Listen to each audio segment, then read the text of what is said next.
que comían realmente los hombres de las cavernas antes de ir a la guerra. La alimentación de los combatientes de la Edad de Piedra antes de un enfrentamiento no era cuestión de lujo, sino de pura supervivencia. Cada bocado tenía que ser práctico, fácil de transportar, duradero y suficiente para mantenerlos en pie durante largas marchas, vigilias y choques entre bandas.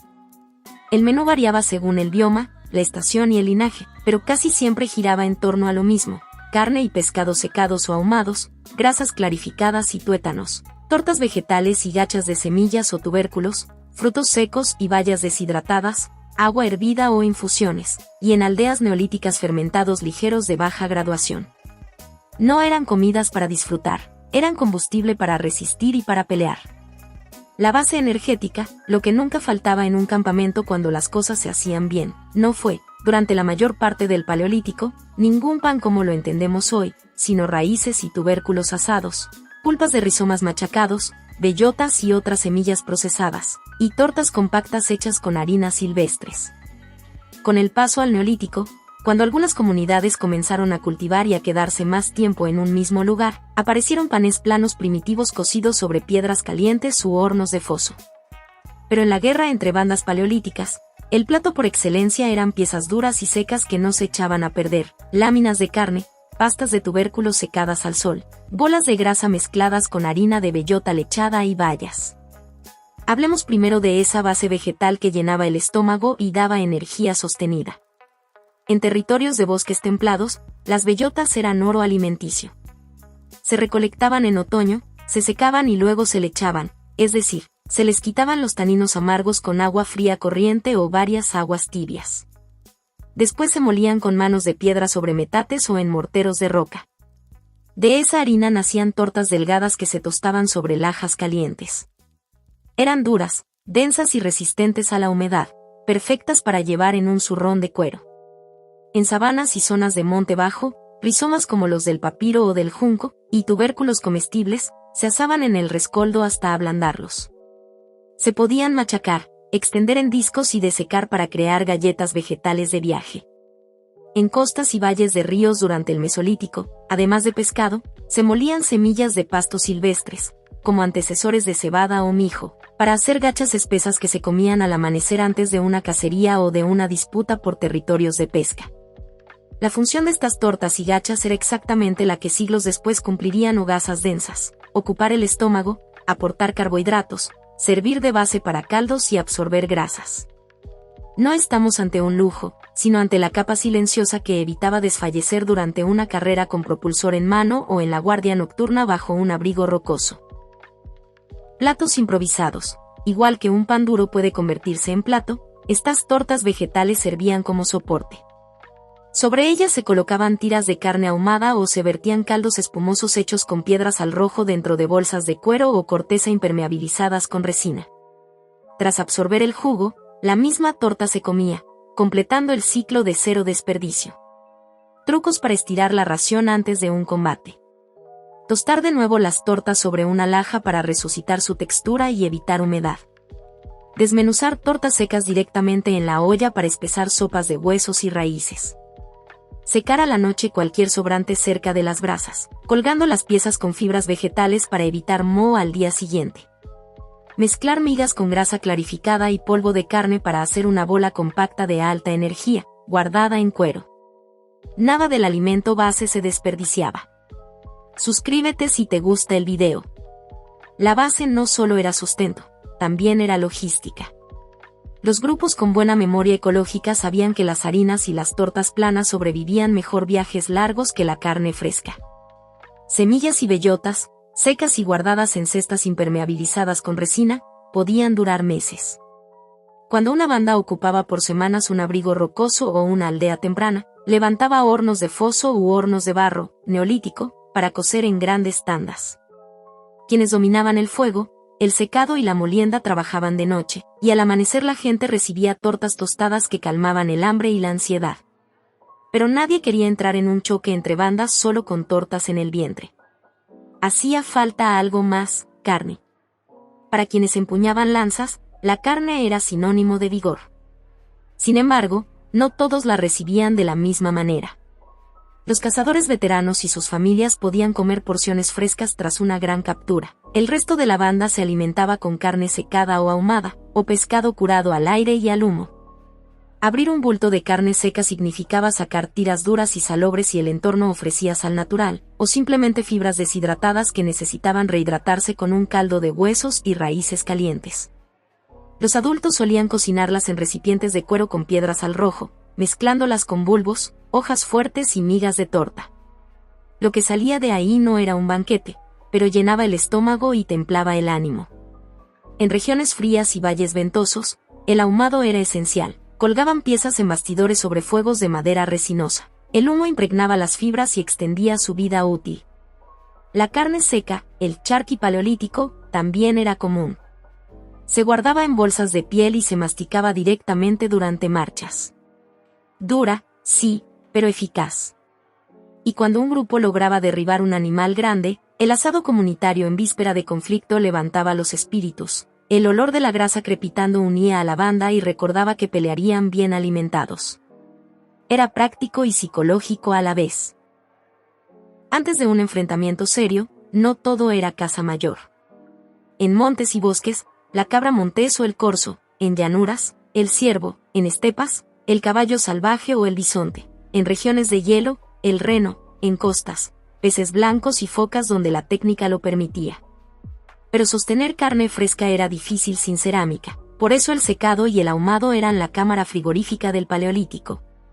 Logística sin carros ni herrerías, se transportaba a pie, en travois o trineos primitivos cuando había nieve, y en canoas o balsas simples por ríos y lagunas.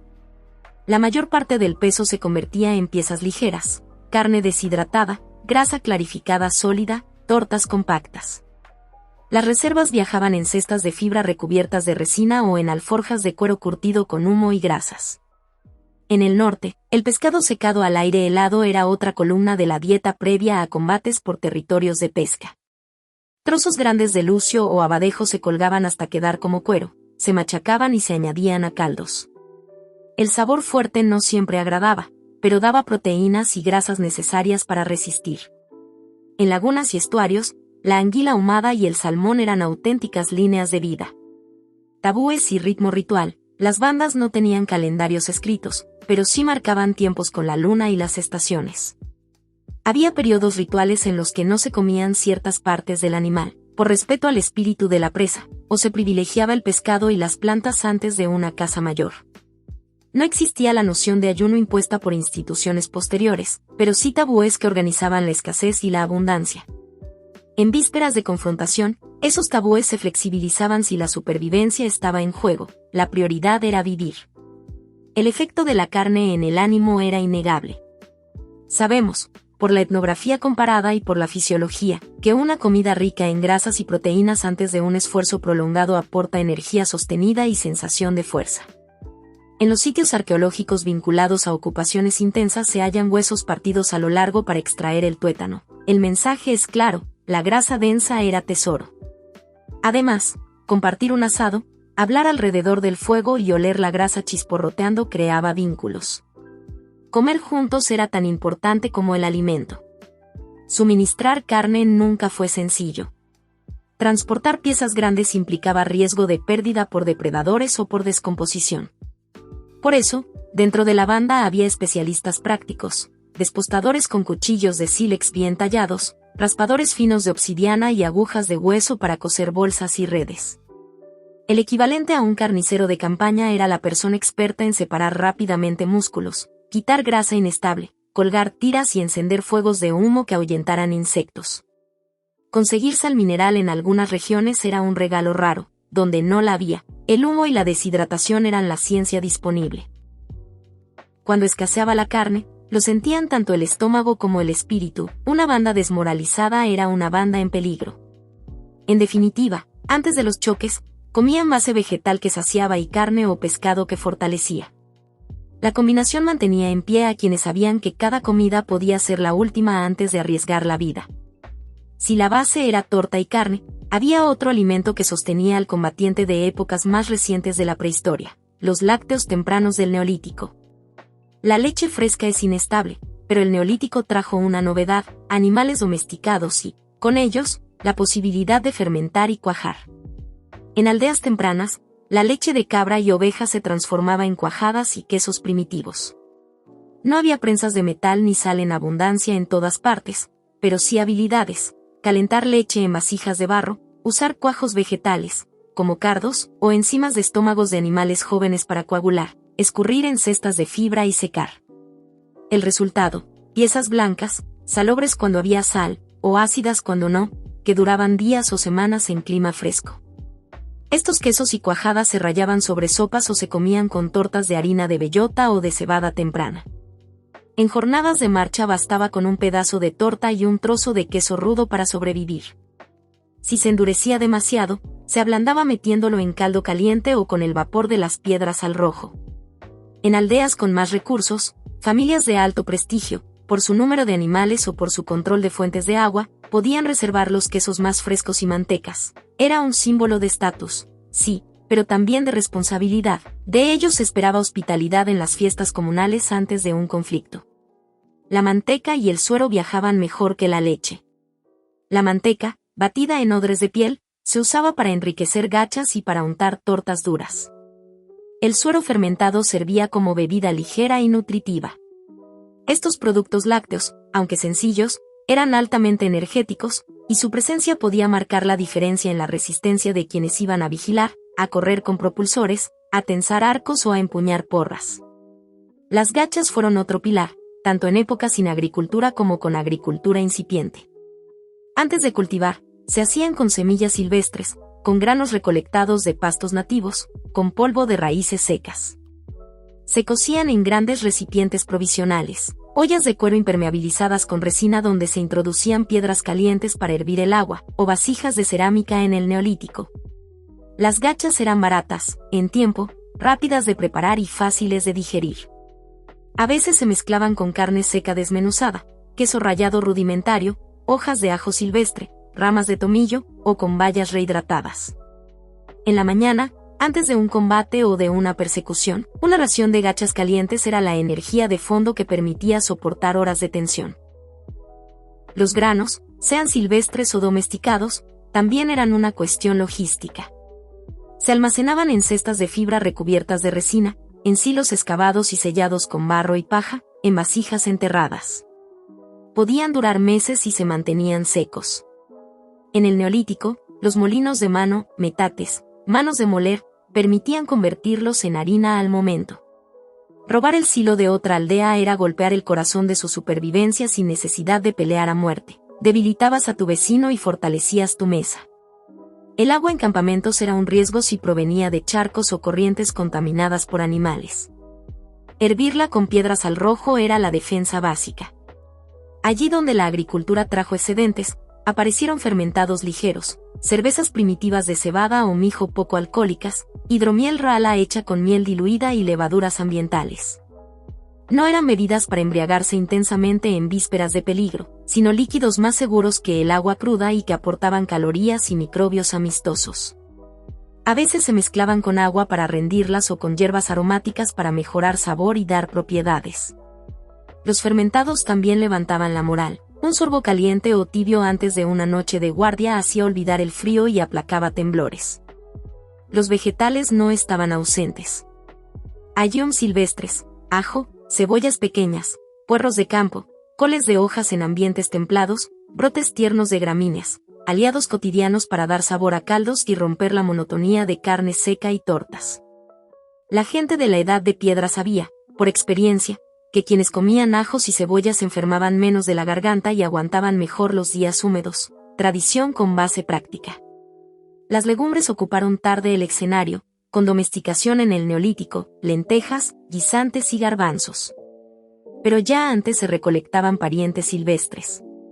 Cocinarlas requería tiempo, agua y combustible, pero el premio era una olla espesa que llenaba estómagos y, combinada con grasa y algo de proteína, sostenía a la banda. Al poder almacenarse en seco durante meses, las legumbres fueron recurso estratégico cuando las jornadas se alargaban o el clima golpeaba.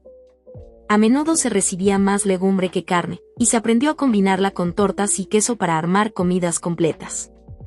La fruta fresca era estacional. Durante campañas o traslados, la preferencia era por frutos secos, higos deshidratados, uvas pasas en regiones apropiadas, ciruelas secas, y en otras latitudes bayas como moras y arándanos.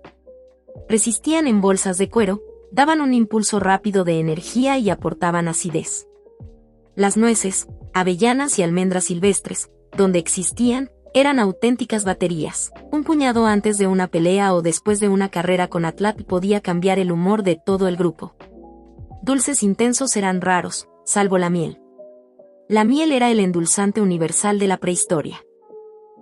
Se lamía de panales robados con humo, se diluía para beber como hidromiel o se vertía sobre tortas en festividades. Además, servía de conservante para frutos o para recubrir piezas pequeñas de carne. También era medicina, limpiaba heridas, calmaba la garganta, daba alivio. Un poco de miel antes de un choque podía ser sentido como un regalo de los espíritus del bosque. La preparación de las comidas estaba marcada por la vida de campamento. Se comía en grupos, compartiendo los recipientes.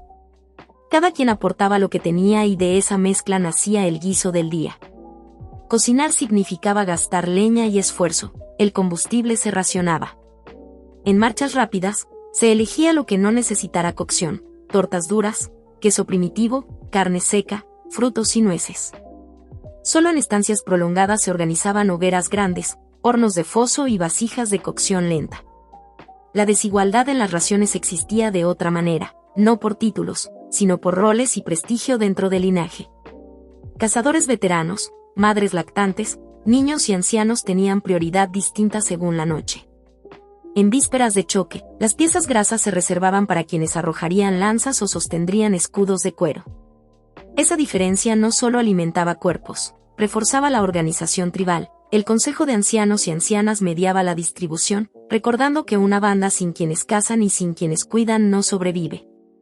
Aún así, todos compartían una verdad: la comida era parte de la guerra. Comer significaba tener fuerzas para tensar el arco, correr, gritar, cargar, resistir la marcha y enfrentar la muerte con el estómago templado. El hambre era tan temida como la banda rival. Quienes descuidaban la alimentación del grupo, por pereza, por orgullo o por mala memoria de las estaciones, eran vistos como guías peligrosos, sin importar su habilidad con la lanza. En resumen, antes de entrar en conflicto, las bandas de la Edad de Piedra comían tortas vegetales, gachas, queso primitivo donde lo había, carne seca o ahumada, legumbres en aldeas neolíticas y bebían agua hervida, infusiones o fermentados ligeros. Esa combinación no era lujosa, pero era efectiva, daba energía, mantenía la moral y aseguraba que las personas pudieran enfrentar el día siguiente. Aunque esa base sostuviera la vida, otros alimentos jugaban un papel importante en el ánimo colectivo. Muchos eran más que calorías, símbolos de esperanza, recuerdos de temporada, lujos que podían cambiar la atmósfera de un campamento. El pescado fue recurso valorado, sobre todo en asentamientos costeros o ribereños donde los conflictos surgían por zonas de pesca. Se transportaba salado donde había salinas naturales o, más comúnmente, ahumado y secado en piezas grandes. En periodos en los que un tabú impedía comer carne terrestre antes de un ritual de caza, el pescado se volvía salvavidas. Se servían arenques salados, donde existía esa práctica, o salmones ahumados en rebanadas sobre gachas. A muchos el sabor les parecía fuerte, pero aseguraba proteína y grasas. Las especias de la Edad de Piedra eran hierbas aromáticas y semillas intensas, ajo silvestre, tomillo, eneldo, hierbabuena, bayas de enebro. No eran exóticas, eran locales y estacionales. Tener muchas plantas aromáticas no solo mejoraba el sabor, mostraba control del territorio y conocimiento. Quienes sabían encontrar hojas buenas eran apreciados como quienes tallaban bien el sílex. Los frutos secos eran esenciales, nueces, avellanas, piñones. Resistían viajes, eran denso-energéticos y de fácil reparto. Un puñado antes de un choque valía tanto como una arenga. Las bayas secas aportaban dulzor entre tanta carne salada y torta dura. Para algunos líderes carismáticos, ofrecer una bolsa de avellanas podía ser un gesto de prestigio más convincente que un discurso. Los huevos fueron una fuente ocasional, sobre todo al acampar cerca de humedales o acantilados. Se comían cocidos en agua con piedras calientes o en cenizas tibias. Su fragilidad impedía transportarlos en largas marchas, así que eran delicias de descanso o de recolección espontánea. Robar un nido podía ser peligroso. La banda aprendió a medir el riesgo de un ave protectora contra el beneficio de un bocado rico. La miel, como dijimos, era endulzante y medicina. Antes de un choque ritual, un poco de hidromiel ligera podía calmar nervios y dar calor. Alguien que guardaba miel era tesoro para la banda. Sus odres eran como vasijas de verano en la estación fría. Rituales previos a conflictos. No eran banquetes suntuosos, pero sí comidas con símbolos. Un asado mayor la noche anterior, un reparto de tortas para todos, una ronda de hidromiel, cantos del chamán o la chamana, marcas de pigmento rojo en el rostro hechas con ocre y grasa. Comer juntos recordaba que nadie luchaba solo, la camaradería reforzaba la confianza, como en cualquier tiempo. La logística alimentaria fue un reto constante, aún sin carros ni caminos de piedra. Mantener con vida a docenas de personas requería planeación, grupos de recolección, cazadores, quienes llevaban agua, quienes cuidaban el fuego y quienes sillú. Y daban a los niños y a los mayores. Cuando fallaban las provisiones, la banda sufría sin necesidad de que volaran lanzas. El hambre debilitaba, dividía, desmoralizaba. Por eso, quienes aseguraban la base vegetal, la carne seca y el agua limpia eran tan valiosos como quienes sabían acechar a un uro. En muchas ocasiones, las bandas hacían incursiones para llenar sus bolsas, no saqueaban como en relatos posteriores, pero sí tomaban de otras bandas frutos almacenados, piezas secas, o capturaban presas en territorios ajenos. Eso generaba enemistades, pero también aseguraba supervivencia. En aldeas neolíticas, asaltar un silo o robar cabras era golpear el corazón del vecino. Para el combatiente, sin embargo, significaba un día más de vida. El hambre fue enemiga tan real como los dientes de un tigre. Relatos orales, hoy perdidos, debieron contar de noches en las que se perdía una pelea no por lanzas enemigas, sino por piernas flojas y manos frías. Otras hablaban de bandas que vencían porque habían comido bien, gachas calientes al amanecer, tortas secas en el cinturón, un trozo de carne, un puñado de nueces, un sorbo de hidromiel tibia. Antes de ir a la guerra, sea defender un paso, recuperar un lugar de pesca o acompañar una cacería arriesgada que podía terminar en conflicto, la dieta era la que podía, cuando podía, pero siempre con la intención de resistir. Tortas que servían de plato y alimento, queso primitivo, cuando existía, carne seca que, aunque dura, daba proteínas y moral, gachas que llenaban, fermentados ligeros y agua hervida que mantenían a raya enfermedades, y cuando había suerte, frutos secos, miel o un asado mayor que recordaba el sabor de la abundancia. No era cómoda, pero era efectiva. Cada bocado llevaba consigo generaciones de tradición, necesidad y adaptación. Base energética equivalente al pan, tortas de harina de bellota lechada, pastas de tubérculos desecadas y, en el neolítico, panes planos de cebada o mijo cocidos en piedras calientes u hornos de foso. Funciones: saciar, servir de plato, espesar caldos, facilitar transporte. Trucos: tostar, desmenuzar, secar sobrantes, combinar con grasa para barras de marcha. Carne como símbolo de fuerza, acceso desigual por función, no por título. Carne fresca en víspera de conflicto cuando había captura, de rutina, carne y pescados secos o ahumados. Técnicas: bastidores de humo, deshidratación al viento, ebullición con piedras para caldos de huesos, asado en hoyos. Efecto psicológico: unión y coraje. Sustitutos y tabúes: en días rituales, pescado y plantas, en escasez, se flexibiliza. Importa la supervivencia. Proveedores y especialistas, despostadores, curtidores, quienes saben ahumar y secar, recolectoras con conocimiento de plantas, encendedores de fuego expertos, guardianes del agua. Sin ellos, la banda fracasa. Lácteos neolíticos, cuajadas, quesos secos, manteca, suero, energía compacta, usos múltiples, limitados en paleolítico. Gachas y granos. Antes, semillas silvestres y polvo de raíces, después, cebada, trigo primitivo, mijo. Cocción con piedras calientes o en cerámica. Logística: cestas impermeabilizadas, silos en pozos, vasijas enterradas. Objetivos de incursión: robar granos y nueces. Bebidas seguras: agua hervida, infusiones, luego, fermentados ligeros, cerveza primitiva, hidromiel. Ajuste, rebajar con agua, aromatizar con hierbas. Verduras y legumbres, ayuns, coles de hoja, brotes, legumbres domesticadas en Neolítico. Potajes espesos, comida de resistencia. Frutos secos y bayas, energía rápida, almacenamiento fácil, alivio emocional. Huevos y miel, ocasionales, la miel como medicina, alimento y conservante. Rituales y camaradería, comidas comunales, pigmentos, cantos, promesas frente al fuego. Comer es vínculo.